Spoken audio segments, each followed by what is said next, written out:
yang saya muliakan, Mudirul Ma'had Nurul Quran, yang saya hormati Dewan Asatidz wal Asatidah serta teman-temanku yang berbahagia.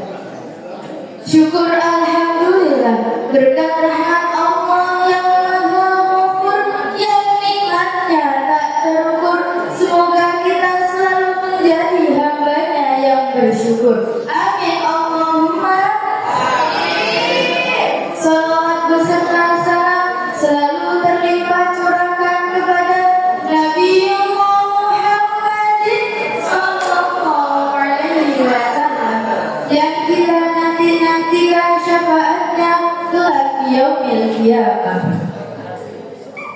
Muda berguna, tua bahagia.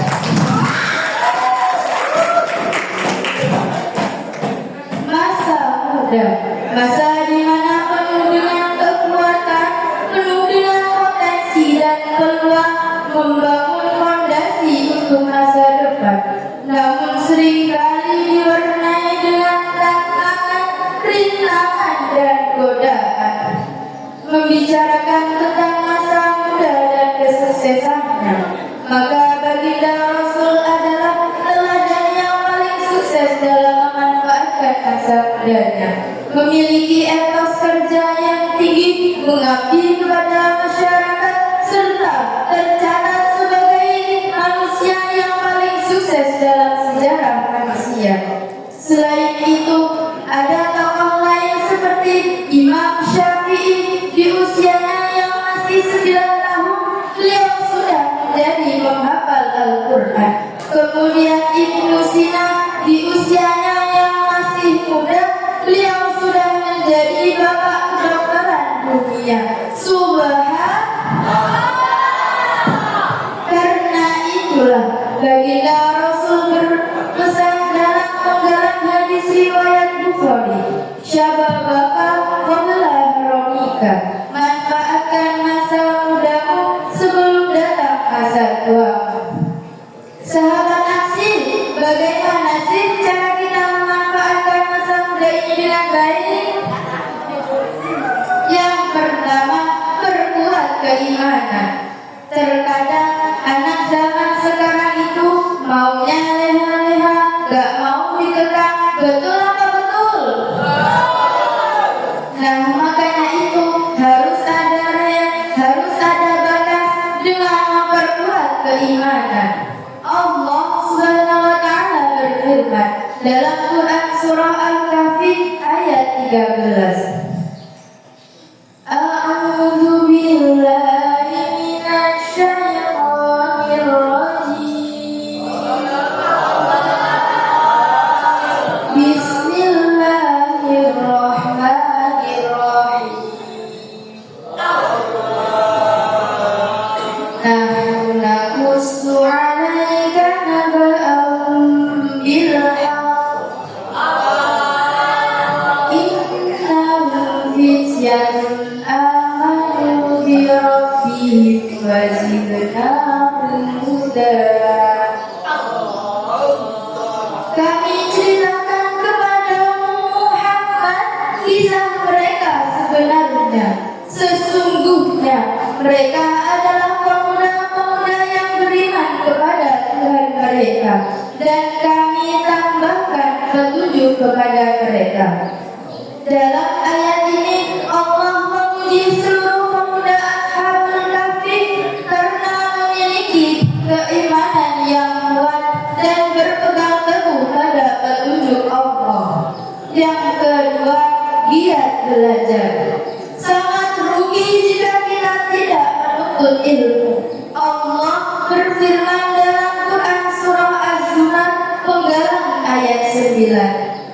Qul hal yastawil ladzina ya'lamuna wal ladzina la ya'lamun. Shadaqallahul 'azim. Katakanlah, apakah sama orang-orang yang mengetahui dengan orang yang tidak mengetahui? Maha benar Allah dengan segala firman-Nya.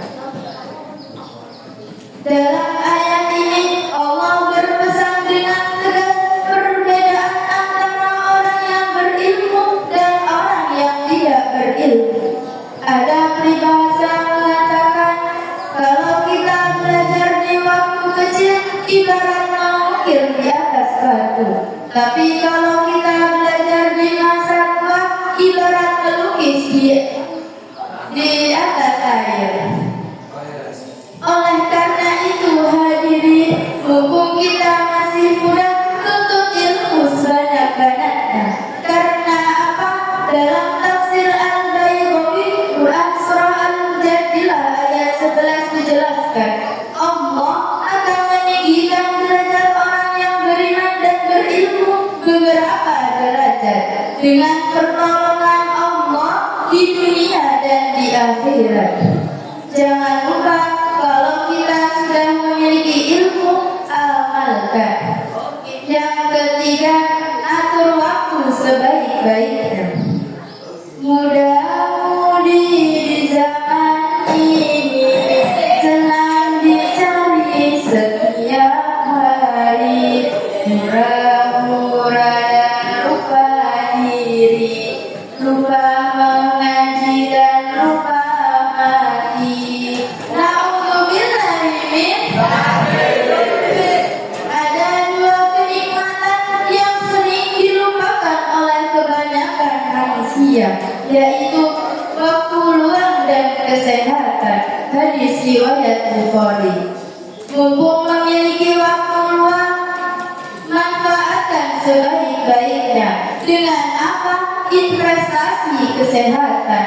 Investasi gak soal cuma harta kok, tapi juga kesehatan, makanan sehat, olahraga teratur, dan istirahat yang cukup. Kemudian tentukan prioritas pada hidup, fokus pada target. Kita ingin menjadi pengusaha sukses, belajar, fokuslah. Rasulullah Shallallahu Alaihi bersabda, bersungguh-sungguhlah mendapatkan apa yang bermanfaat bagimu. Kita